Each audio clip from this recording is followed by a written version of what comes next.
कोलकाता के RG Kar medical college में rape और मर्डर में सामने आया बहुत बड़ा सीसीटीवी सबूत। सीसीटीवी में 9 अगस्त की देर रात सेमिनार हॉल की तरफ जाता दिख रहा है आरोपी संजय राय। सेमिनार हॉल की तरफ जाते वक्त संजय राय के गले में था ब्लूटूथ। बाहर निकलते वक्त गले में नहीं दिखा ब्लूटूथ। पुलिस को घटनास्थल से मिला था ब्लूटूथ। आरोपी संजय राय के पड़ोसी का खुलासा, महिलाओं के प्रति उसका व्यवहार हिंसक था। लड़कियों और महिलाओं से करता था छेड़खानी। कोलकाता रेप मर्डर केस में आरोपी संजय राय समेत 6 का होगा पॉलीग्राफी टेस्ट। इसमें पूर्व प्रिंसिपल और पीड़ित के साथ डिनर करने वाले 4 इंटर्न भी शामिल। कांग्रेस नेता अधीर रंजन चौधरी का सीबीआई जांच पर सवाल, कहा कि पॉलीग्राफी टेस्ट का मतलब पुख्ता सबूत न मिलना। लेडी डॉक्टर्स के पेरेंट्स ने कोलकाता पुलिस पर गुमराह करने का भी आरोप लगाया, कहा कि ठीक से कार्रवाई नहीं की। लेडी डॉक्टर्स के पेरेंट्स का आरोप है, बेटी का पोस्टमार्टम और अंतिम संस्कार कराने में पुलिस ने जल्दबाजी की। मामले में कई और लोगों के शामिल होने का शक जताया। पूर्व प्रिंसिपल संदीप घोष को कलकत्ता हाईकोर्ट से झटका। आरजीकर मेडिकल कॉलेज में वित्तीय अनियमितता की जांच सीबीआई को सौंपी गई। कोलकाता रेप मर्डर केस के खिलाफ बीजेपी का प्रोटेस्ट। सीएम ममता बनर्जी से मांगा इस्तीफा। कोलकाता में बंगाली एक्ट्रेस पायल मुखर्जी पर शुक्रवार की शाम हमला। बाइक सवार शख्स ने तोड़ी कार की खिड़की। पुलिस ने किया आरोपी को गिरफ्तार। पीएम मोदी का यूक्रेन दौरा हुआ पूरा। कीव में पूरी दुनिया को दिया शांति का संदेश, कहा कि भारत कभी तटस्थ नहीं रहा, हम अब हमेशा शांति के पक्ष में रहे हैं। पीएम मोदी एक बार फिर से बुद्ध और महात्मा गांधी का जिक्र करते हुए कहा कि हम बुद्ध और महात्मा गांधी की भूमि से आते हैं, जहां युद्ध के लिए कोई जगह नहीं। पीएम मोदी ने रूस और यूक्रेन को एक मेज पर आने का भी प्रस्ताव दिया। राष्ट्रपति जेलेंस्की से कहा कि शांति के प्रयास के लिए भारत हर क्षेत्र में सक्रिय भूमिका निभाने के लिए तैयार। राष्ट्रपति जेलेंस्की के साथ बैठक में बोले पीएम मोदी, मैंने रूस के राष्ट्रपति पुतिन की आंख में आंख मिलाकर कहा था कि युद्ध का समय नहीं है। पीएम मोदी के दौरे के बाद राष्ट्रपति जेलेंस्की का बड़ा बयान, कहा कि यदि भारत अपना रुख बदल दे तो पुतिन जंग रोकने के लिए मजबूर होंगे।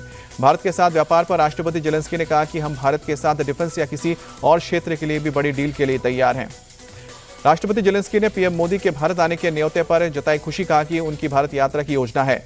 पीएम मोदी और राष्ट्रपति जेलेंस्की की मुलाकात में भारत और यूक्रेन के बीच 4 अहम समझौते पर लगी मुहर। कृषि, संस्कृति, चिकित्सा और मानवीय सहयोग के क्षेत्र में आपसी सहयोग का करार हुआ है।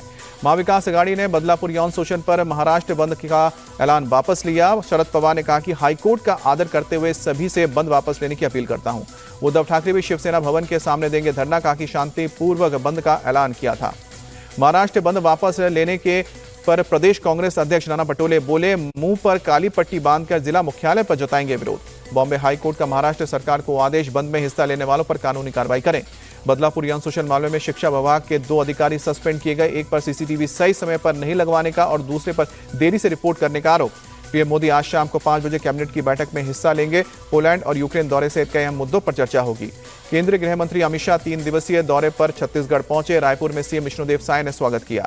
अमित शाह 25 अगस्त तक छत्तीसगढ़ और पड़ोसी राज्यों के मुख्य सचिव और पुलिस महानिदेशकों के साथ बैठक करेंगे। इंटरस्टेट समन्वय, उग्रवाद और विकास पर चर्चा की जाएगी। जम्मू कश्मीर विधानसभा चुनाव के लिए बीजेपी ने बनाई रणनीति। कांग्रेस और नेशनल कॉन्फ्रेंस के गठबंधन को मुद्दा बनाया जाएगा।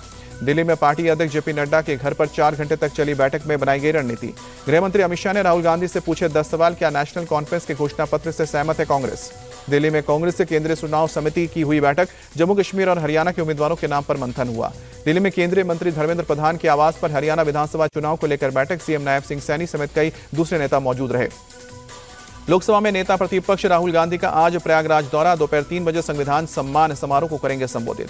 सीएम चेहरे की मांग पर शरद पवार का बयान, हमारी पार्टी से नहीं होगा चेहरा, हमारा मकसद राज्य में सत्ता परिवर्तन करना है।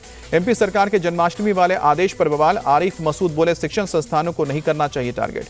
स्कूलों में कृष्ण जन्माष्टमी मनाने पर सीएम मोहन यादव ने दिया जवाब, कहा कि 5000 साल पहले उज्जैन में शिक्षा ग्रहण कर श्री कृष्ण ने जताया था कि शिक्षा का क्या महत्व होता है। छतरपुर के हाजी शहजाद के घर को ध्वस्त करने का मामला। सीएम मोहन यादव बोले, कानून तोड़ने वालों पर होगा एक्शन। महाराष्ट्र के लातूर में रामगिरी महाराज के विवादित बयान को लेकर मुस्लिम समुदाय का विरोध प्रदर्शन। राष्ट्रपति के नाम ज्ञापन सौंपकर रामगिरी महाराज की गिरफ्तारी की मांग। फतेहपुर में हिंदूवादी संगठनों के पक्ष में आया फैसला। बंजर और उसर जमीन पर बनी मदीना मस्जिद को तहसीलदार की कोर्ट ने अवैध करार दिया। रांची में बीजेवाईएम की युवा आक्रोश रैली पर पुलिस की सख्ती, रोकने के लिए पानी की बौछार की। मेरठ में कक्षा 4 में पढ़ने वाली छात्रा के साथ स्कूल मास्टर ने नाखून काटने के बहाने बैड टच किया। पुलिस ने आरोपी हेडमास्टर को गिरफ्तार किया।